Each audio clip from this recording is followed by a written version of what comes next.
कत्तक दे महीने का उपदेश धन गुरु अर्जन देव जी महाराज इस प्रकार करते हैं कि कोई भी दुख, कोई भी तकलीफ, कोई भी विपता, कोई भी पीड़ा उसदे लई दूसरे नूं भुल के भी दोषी ना ठहराई, ओ तेरे कर्मां दा ही दोष है। कद तक कर्म कमावणे दोष ना काहूं जोग। साडे देश दे प्रसिद्ध संत ते अवतारी पुरुष महात्मा बुद्ध ने ते कर्म नूं भगवान कह दिता है। कर्म ही भगवान है। कर्म ने ही निर्वाण पद दिलाना है, कर्म ने ही सुख देना है, कर्म ने ही दुख देना है, कर्म ने ही मिलाना है, कर्म ने भी छोड़ना है, कर्म ने ही आनंदित करना है, कर्म ने ही पीड़ित करना है। कर्म ही पछाड़ेगा और कर्म ही तरक्की देवेगा। जब सब कुछ कर्मां ते ही निर्भर है तो उन्हां दी रसना तो ये मुबारक बोल निकले, कर्म ही भगवान है। इस वास्ते उन्होंने कर्मां ते बहुत वड्डा जोर दिता। साहिब श्री गुरु नानक देव जी महाराज फरमान करते ने, जित कीता पाइए आपना सा घाल बुरी क्यों घालिए। जब अपना ही कीता आप पाउना है तो फिर अपने कर्मा प्रति सुचेत होना बड़ा लाजमी है, बहुत जरूरी है। देखने विच आया मनुख बहुत थाइयां ते बहुत वार सुचेत रहिंदा है, लेकिन कर्म प्रति सुचेत नहीं रहिंदा। कर्म तीन तरह दे ने, शरीरक, वाचक और मानसिक। कुछ शरीर नाल ऐसा करना है कि दूजे दे शरीर नूं चोट पहुंचे, ते कुछ मुंह नाल ऐसा बोलना है दूसरे दा अहित होवे, ते कुछ ऐसा सोचना है जो दूजे लई बुरा होवे। बस उस कर्म नूं ही अशुभ कर्म कहते हैं। गुरु गोबिंद सिंह जी महाराज दी ते अरदास प्रार्थना जो हर गुरसिख दी जबान ते रहिंदी है और किसी हद तक वो अंतरराष्ट्रीय पद्धर दी प्रार्थना बन गई है। देहे शिवा वर मोहे है शुभ कर्मन ते कबहू न डर। बस इको ही वर दे है परिपूर्ण परमात्मा कि मैं शुभ कर्मा तो भुल के भी कदी संकोच ना करा। मेरे अंदर उत्साह बनिया रहे, उमंग बनी रहे शुभ कर्म करने दी। शुभ कर्म वही है जो दूसरे लिए भी शुभ होवे और तेरे लिए भी शुभ होवे। जिहड़ा तेरा कीता होया कर्म किसी लिए अशुभ हो गया, किसी लिए दुखदाई हो गया और तेरे लिए लाभदायक होवे, वो अशुभ भी है। खुद दा लाभ दूसरे नूं चोट ये शुभ कर्म नहीं है। अक्सर मनुख ऐसा कह देंदा है, ऐ मैनू कुछ प्राप्त होया है, बड़ा शुभ होया है, बड़ा चंगा होया है, पर दूजे नूं चोट पहुंचा के अगर प्राप्त होया है तो ये अशुभ है।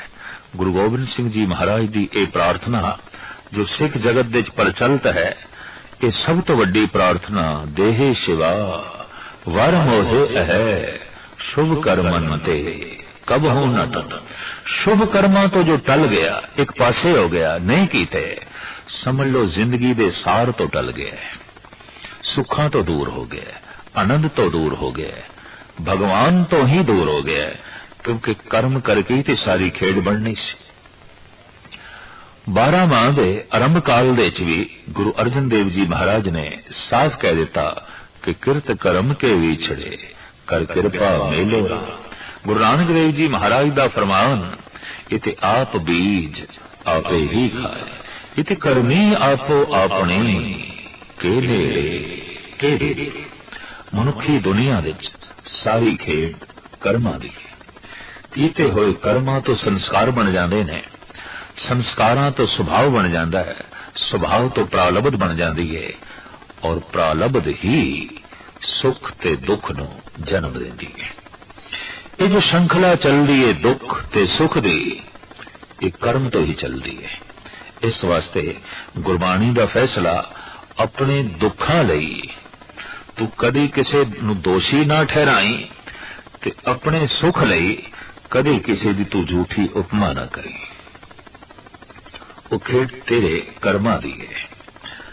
साहिब कहते ने दद्दा दोष न देव काहूं, दोष कर्मा अपने जो मैं किया सो मैं पाया, दोष न दीजे अवर जना।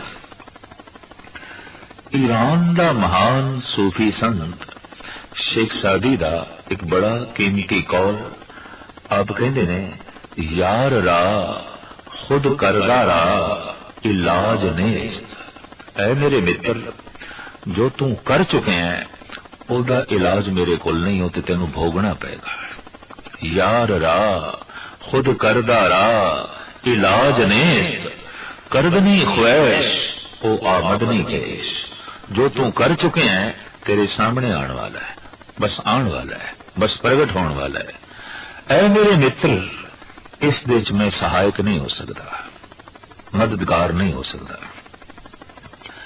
भगत त्रिलोचन जी महाराज का बड़ा सुंदर पावन पवित्र वाक गुरु ग्रंथ साहब जी महाराज के अंदर आप कहते हैं, पूर्व लो कृत कर्म नहीं तेरी घर गहन, तांचे मो जापी अले राम चे राम। कीता होया कर्म नहीं मिटदा, चाहे वो वाचक कर्म है, मानसिक कर्म है, शरीरक कर्म है। इस वास्ते मैं कर्मां दे चों सिरमौर कर्म करदा, राम दा नाम जपदा। जब कर्म अमिट है ते कर्म भोगना ही पैना है, तो अपनी घरवाली नूं इंज उपदेश करदे ने, नारायण निंदस काय भूली गवारी, दुखरत सुखरत थारो कर्म री।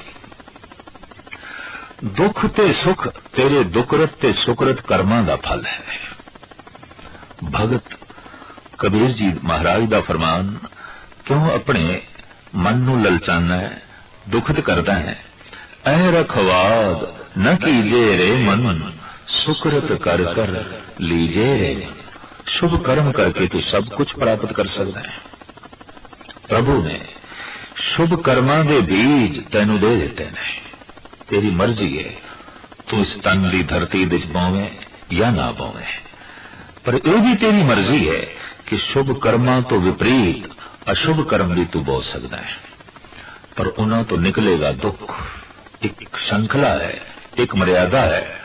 दुख एवं नहीं है, सुख अकारण नहीं है, लाजमी कारण है। जे धरती विच घास भी पैदा हो गई है तो घास दा बीज भी मौजूद सी।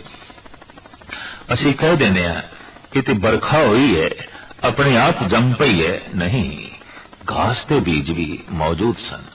इसी तरीके नाल जीवन दे संताप पैदा हो गया, सोग पैदा हो गया, दुख पैदा हो गया, या फलदार बूटे पैदा हुए ने, सायादार बूटे पैदा हुए ने, मिठे रस लगे ने, तो खेड ते सारी कर्मा दी है। और ईश्वरी विधान, ईश्वरी नियम, उस दे विच कोई अदला बदली भी नहीं होगी। ये खेड कर्मा दी है। इस वास्ते सूफी फकीर ने ते साफ कह देता है, अपने कर्म मेटण वास्ते तू मैनू बिल्कुल ना आखी, ये परमात्मा दा खुदा दा अमिट विधान है। हाँ, तू कर्मा प्रति बिल्कुल सुचेत हो।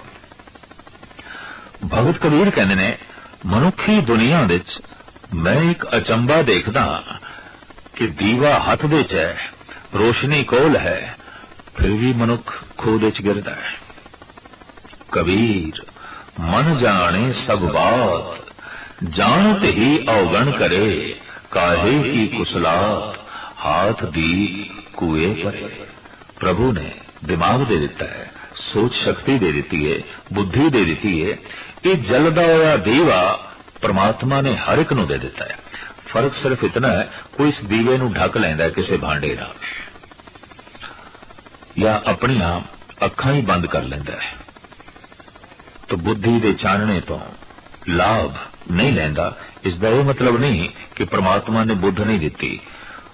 जिसनों असी कह देने ये बहुता बुद्धिमान है, दरअसल उस दीवे की रोशनी भी ज्यादा जी रहे है।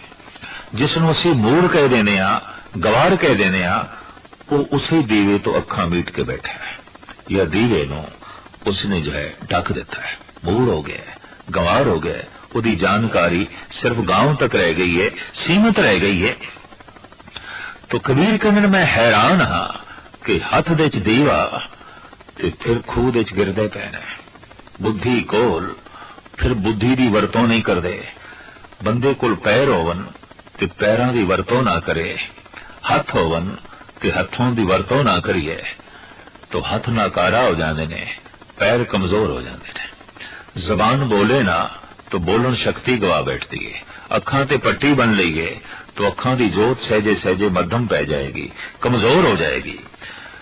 बाकी दे ज्ञान इंद्रे ते कर्म इंद्रियां दा ते यथापूर्वक मनुख उपयोग करता रहिंदा है, वरतों करता रहिंदा है, पर यह जिहड़ी बुद्ध है इसदी हर थां ते मनुख वरतों नहीं करता, हर वक्त वरतों नहीं करता।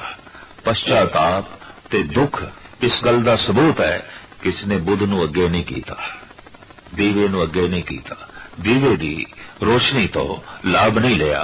भगत कबीर कहने ने कि ए जानकारी, ए सियाणप, ए चानना ते परमात्मा ने हर एक नूं दिता है। काहे की कुसलात हाथ दी कुए परे, बस मात्रा दा भेद है मूर्ख ते सियाणे दे च। सियाणा हो जो दीवे की रोशनी तो पूरा लाभ ले रहा है, मूर्ख हो जिसने दीवे नूं ढक दिता है और अकल तो कम लेना ही नहीं चाहता। मेरे देखे संसार विच ऐसे अंधियां की तादाद बहुत घट है जिन्हां दियां अखां विच चानना नहीं, नूर नहीं, पर ऐसे अंधियां की तादाद बहुत ज्यादा है जो अखां बंद करके चलते, अखां तो कम लेंदे नहीं। ऐसे पागलों की तादाद जगत विच बहुत घट है जिन्हां दी बुद्धि कम करती नहीं, पर ऐसे पागलों की तादाद बहुत ज्यादा है। सारा संसार भरिया पिया है, अकल तो कम लेंदे ही नहीं, बुद्ध तो कम लेंदे ही नहीं। ते जद बुद्धि तो कम ना लिया, जलदा होया दीवा कोल होया ते फिर खूह विच गिरे, तो फिर दोष तेरे कर्मां दा, ये विच प्रभु दा की दोष। इस वास्ते कत्तक दे महीने दा उपदेश करदे होया धन गुरु अर्जन देव जी महाराज फरमान करदे ने, कत्तक कर्म कमावणे दोष न काहूं जोग, किसे ते भी दोष ना आयद करें, दोष तेरे कर्मां दा। परमेसर ते भुलिया व्यापन सभे रो, कर्मां दे चों सब तो शुभ कर्म है प्रभु दा चिंतन, और सब तो अशुभ कर्म है उन्होंने भुला देना, उन्होंने बिल्कुल अचेत अवस्था दे जीवना, प्रभु तो बिना जीवना। भाई साहब भाई नंद लाल जी दे बोल, गम चे बाशद गम की है गफलत अज यादे खुदा, परमात्मा दी याद तो गफलत करनी, बस यही गम है। चीज तो शादी खुशी की है, याद आबा मुंतहा, वो ला इंतहा जो परमात्मा है उसकी याद ही खुशी है, उसकी याद ही आनंद है, उसकी याद ही खेड़ा है। जितना सियाना बंदा होगा वो करीबन करीबन यही आखेगा सुख ते उसकी याद दे है, आनंद ते उसकी याद दे है। ते जितना अचेत बंदा है बुद्धि दे दीवे नूं एक पासे करके जी रहा है, वो कभी भूल के भी याद नहीं करेगा। तो सारे दुख संताप उसनू भूल के ही पैदा हो जाते ने। इस वास्ते साहिब कहते ने, परमेसर ते भुलिया व्यापन सभे रोग, शरीरक रोग, मानसिक रोग, फिर परिवारिक रोग, आर्थिक समस्यावां, जीवन विच पता नहीं कितने रोग पैदा हो जाएंगे। भगत समस्यावां तो उच्चा उठ जाता है, संसारी समस्यावां दे विच जीवदा है। प्रभु दा चिंतन उहदियां सारियां समस्यावां दा हल कर देंदा है, उहदे कोल समाधान होंदा है, समस्या नहीं। इस वास्ते आख्या जांदा है जिन्हां कोल समाधान है वही समाधि लीन है। समाधि किस कोल है? जिहदे कोल समाधान है। ते जिहदे कोल समाधान नहीं वो ते बेचैन है, वो ते दुखत है। तो परमेसर ते भुलिया व्यापन सभे रो, वेमुख होए राम ते लगन जन्म विजो। जो परमात्मा तो बेमुख होंदे ने, ईश्वर तो बेमुख होंदे ने, अनंत जन्मां दा विछोड़ा उन्हां नूं पै जांदा है। जम जम मरे, मरे फिर जमे, बहुत सजाए पया देश लम्मे। जमदे रहंदे ने, मरदे रहंदे ने, जमदे रहंदे ने, जी के दुख भोगदे रहंदे ने और दुख भोगदियां भोगदियां फिर मर जांदे ने, फिर जन्मदे ने। इस तरह बहुत लंबे विछोड़े पै जांदे ने उन्हां नूं जो बिल्कुल ईश्वर तो बेमुख होके अपना जीवन बतीत करते हैं। खिनने कौड़े होए गए जितड़े माया भोग। परमात्मा नूं भुला के जितने मायकी भोग ने जिन्हां विच इह सुख प्राप्त कर रहा सी, रस प्राप्त कर रहा सी, अचानक ही कौड़े प्रतीत होण लग पैंदे ने, क्योंकि रसां विच लीन होया मनुख आखिर शरीरक तल ते रोगी हो जाएगा, मानसिक तल ते बेचैन हो जाएगा। ते जे मानसिक तल ते बेचैन है ते शरीरक तल ते रोगी है, उहदे वास्ते दुनियावी रस की मैंने रखते हैं? कुछ भी नहीं। मन विच बेजारी है, चिंता है, सोग है, उहदे वास्ते मनोरंजन की मैंने रखता है? उहदे वास्ते संसारिक सुख की मैंने रखते हैं?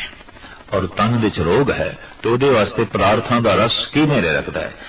इस वास्ते साहिब कहंदे ने रसां विच जो बहुत लीन है, परमात्मा नूं भुला के गुरु अर्जन देव जी महाराज दा फैसला भोगं तरोगं, जो भोगी है रोगी होवेगा। भोग ते रोग दोवें इकट्ठे रहंदे ने। अनंत रोगां दा होना इस गल दा सबूत है, ये बहुत भोगी है, इस वास्ते बहुत रोगी है। संस्कृति श्लोक है गुरु अर्जन देव जी महाराज दा, भोगं तरोगं। अगर किधरे मनुख नूं समझ पै जाए मैं जितना भोगी हाँ पदार्थां दा और तरह तरह दे होर रसां दा, ये सारे रोग पैदा करनगे, क्योंकि प्रभु दा चिंतन भोगां नूं सीमित कर देंदा है, रोगां नूं मिटा देंदा है। ते ज्यों परमात्मा नूं भुलाइए तो भोग ही भोग रह जाते हैं और भोग असीम हो जाते हैं, जिस कारण करके शरीर रोगी हो जाता है। भोग शरीर की लोड़ ना रह के शरीर का रस बन जाते हैं, और जैसे भोग रस बन गए भोग ते रोग बन गया। भोगं तरोगं। तो साहब कहते हैं खिनने कौड़े होए गए जितड़े माया भोग। जितने भी मायकी रसां दे भोग सन सारे कोड़े हो गए, सारियां ने रोग पैदा कर दिता। विच न कोई कर सके किसते रोवे रो। हुण कौन विचोला बने इन्हां दुखां नूं मिटाण वास्ते? भाव कोई विचोला नहीं, कोई मददगार नहीं। ये रोगां दा दुख मैनू ही सहारना पेगा। ये सोगी मन लैके थां थां ते मैं ही बेचैन होवांगा। कौन मेरे सोग नूं वंडे, कौन मेरे रोग नूं वंडे? कहंदे ने संसार विच खुशियां नूं वंडण वास्ते ते बहुत आ जांदे ने, रोग कौन वंडे? जगत विच खेड़े ते खुशियां नूं वंडण वास्ते, शामिल होण वास्ते बहुत सारे आ जांदे ने, पर बेचैनी कौन वंडे? सोग कौन वंडे? ये ते कोई भी नहीं लेना चाहता। जगत विच खुशी हर एक लेना चाहता है, गम कौन लवे? गम दे ते खुद जीवना पैंदा है, अपने कोल रखना पैंदा है, क्योंकि कोई भी लैण नूं जो है तैयार नहीं। इस वास्ते कहंदे कौन विचोला बने ते कौन है तेरा मददगार होवे, ते किस दे अगों रोज रोज दा रोना रोईए? क्योंकि रोज रोगी, रोज दुख, रोज संताप, ते ये रोज दा जो है रोना है किस दे अगों रोईए? कीता किछू न होवई लिखिया धुर संजोग। कीते होए कर्मा द्वारा धुर दरगाह तो जिस जिस दुख दा संजोग लिख दिता गया, हुण कुछ भी नहीं हो सकता। हुण ते भोगना ते पछताना, इस तो इलावा झोली विच होर कुछ भी नहीं।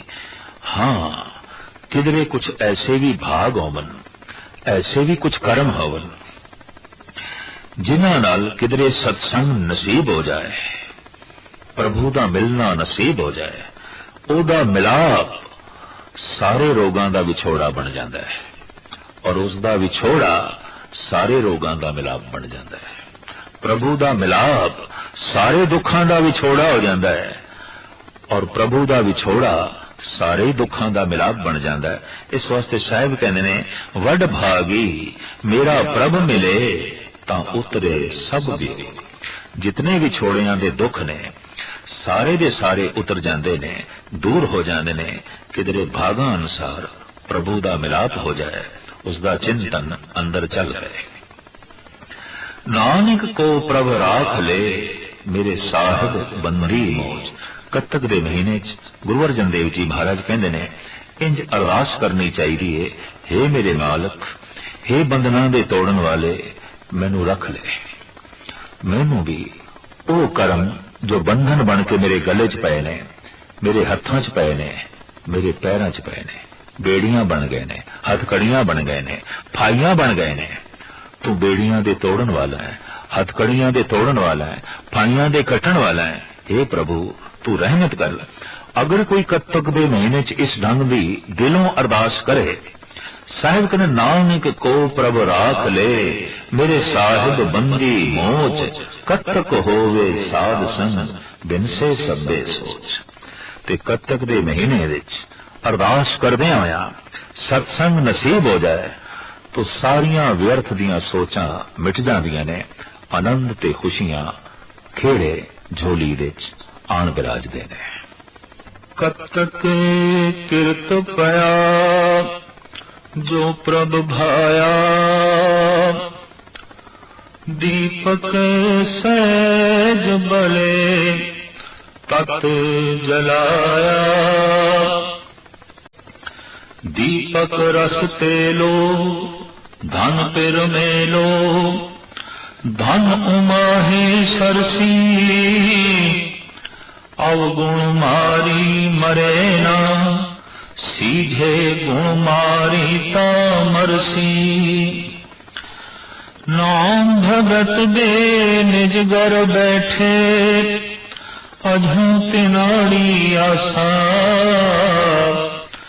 नानक मिलो कपट दर खोलो, एक घड़ी खट मासा। तुखारी 12 माह दे राही गुरु नानक देव जी महाराज का उपदेश। आप फरमान करते ने, पूर्वले कीते हुए कर्मां दे मुताबिक जो संस्कार बने वही प्रगट होए इस जीवन विच। प्रभु की इच्छा यही है, उसकी बनाई हुई मर्यादा यही है। एक कर्म भी मनुख दा कीता होया व्यर्थ नहीं जाता। पतित पावन हर बिरद सदाए, एक तिल नहीं भन्ने घाले। एक तिल जिन्नी घालना भी जो है किसी भी पक्ष की व्यर्थ नहीं जाती, उन्होंने भाग लगते ने, उदा फल प्राप्त होता है। तो साहिब कहने कत्तक दे महीने का उपदेश कीते हुए कर्म कृत प्रगट होए, ऐसा प्रभु नु भाया। दीपक सहज बले तत जलाया। जीव कामण ने शुभ कर्म कीते, सहज दा दीपक बालिया, सहज दा दीपक जलाया। सहज जो स्वयं तो जन्मे है, जो अपने आप तो पैदा होया है। शांति दे विच हर वक्त मनुख रह सकता है, क्योंकि ये सहज है, स्वयं तो जन्मी है। क्रोध अठे पैर मनुख नहीं कर सकता, स्वयं तो नहीं जन्मना, परवरस है। ये बाहरों संग्रह करते हैं, इकट्ठा करते हैं। इसी तरीके नाल ज्ञान दे च मनुख हर वक्त जी सकता है, शांति दे च मनुख हर वक्त जी सकता है, प्रेम दे च मनुख हर वक्त जी सकता है। पर हर वक्त नफरत नूं हिरदे च रखना बहुत औखा है। नफरत बोझ बन जाती है, नफरत भार बन जाती है, क्रोध भार बन जाता है। इस तो गल स्पष्ट हो गई कि हिरदा चुकण नूं राजी नहीं। ये बोझ, ये पंड मनुख चुकण नूं राजी नहीं, क्योंकि उसका सहज नहीं है, स्वयं तो जन्मिया नहीं, ये उसका सुभाव नहीं है। पशु अपने सुभाव दे जी रहे ने, बस जब मनुख भी अपने सुभाव दे जीवन लगता है, उन्होंने कहते हैं ये सहज जी रहा है, कि उन्होंने सभ्य भाषा च कहते हैं ये अंदर मानवता है, ये अंदर इंसानियत है। शेख सादी साहब कहते ने, इंसान रा इंसानियत लाजमस्त। लाजमी है इंसान दे अंदर इंसानियत दा होना ऊदड़ा अगर बो न बाशद हैजमत। अगर चंदन दे खुशबू ही नहीं तो एक लकड़ उन्हें चंदन आखण की लोड़ की है। अगर मनुख दे अंदर मनुखता ही नहीं तो फिर उसनों मनुख आखण की की लोड़ है, तो पशु है। शांति मनुखी सुभाव है, अशांत होना बेचैन होना ये उसका सुभाव नहीं है। क्रोधित होना इसका सुभाव नहीं है। जो इसका सुभाव नहीं है ये उसनों अपने हिरदे विच इकट्ठा कर लेंदा है तो यही सब कुछ बोझ बन जाता है, यही बेजारी का कारण बन जाता है। साहिब कहते ने कत्तक दे महीने च जीव कामण ने ऐसे कर्म कीते सहज दा दीपक बालिया जो स्वयं तो जन्मिया शांति सबर ज्ञान प्रेम उद तत्त दा तेल पाया तत्त जलाया भाव तत्त वस्तु जो सही ईश्वरी ज्ञान है उस ज्ञान करके जीव कामण ने सहज दा दीपक बालिया है। और दीपक रस तेलो धन तिर मेलो धन उमाहे सरसी। इस दीपक दे चानने विच जीव कामण सरस गई है, भिज गई है, आनंदित हो गई है, क्योंकि इस रोशनी विच इस चानने विच प्रभु दा मेल हो गया, परमात्मा दा मिलाप होया है। चानने ने ही मिला दिता, चानने ने ही आनंदित कर दिता। तो चानना की है सहज, ते सहज दे दीवे दे तेल की है तत्व ज्ञान। जद भी कोई तत्व ज्ञान दा तेल पाउंदा है उस दे अंदर सहज दा दीपक जल पैंदा है, उसनू फौरन पता चल जाता है कि मेरा स्वभाव क्रोधी होना नहीं है। क्रोध दे जीवना, लोभ दे जीवना, वासना दे जीवना, अहंकार दे जीवना मेरी जिंदगी का लक्ष्य नहीं है। ये सब कुछ मैं बोझ चुक रहा, ये भार है। साहिब कहते ने इस तरह का जब कोई चानना पैदा कर लेंदा है प्रभु का मिलाप हो जाता है। दूसरे पासे औगण मारी मरे ना सीजे। जिहड़ी जीव कामण औगणा दी मारी हुई है उत्थे रस नहीं है, उत्थे कोमलता नहीं है, क्योंकि औगणा ने उहदे उस अंधकार नू मार दिता है। औगण अंधकार है, गुण एक रोशनी है। तो एक थां ते या चानना रह सकता है या अंधकार रह सकता है। तो जिथे औगुण ने उत्थे हनेरा है, जिथे हनेरा है उत्थे सीजना नहीं है। गुण मारी तां मरसी। जे ये जीव कामण किधरे गुणा की मारी हुई होवे तां तृष्णा मरदी है, अंधकार मरदा है, तो फिर चानन पैदा होंदा है। उस चानने विच फिर अरदास प्रार्थना जो है जन्म लेंदी है।